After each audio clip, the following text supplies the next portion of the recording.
イラクラ88のすごいです。おいおいです。今日のテーマをね決めました。今回のテーマはくしゃみをただ出すやともったいないですからね。みんなよく知ってるドレミファソラシドの8音使って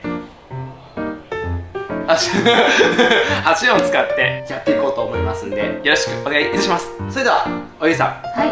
小よりの方をはい。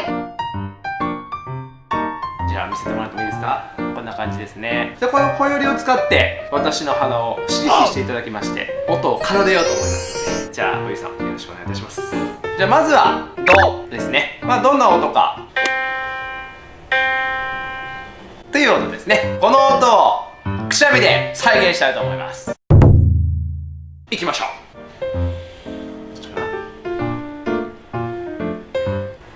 あもっと奥かな。鼻水だけがすごい。もっと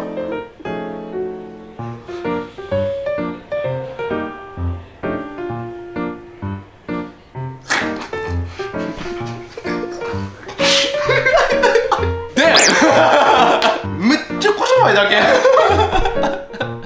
改めて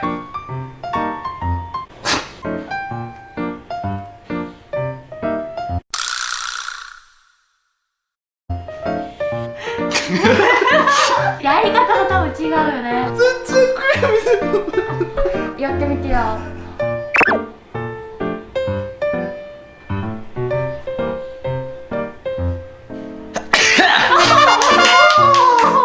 なるほど、奥か。つらい。今の音はな。よっしゃ、行こう。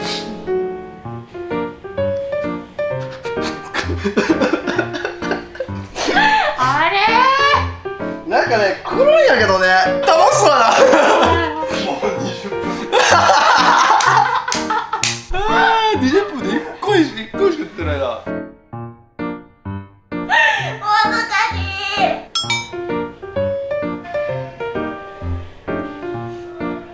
いかんそう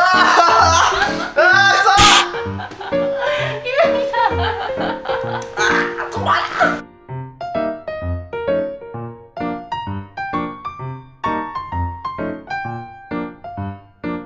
いろいろ試してみました。まさかの僕の鼻が言うことを聞いてくれません。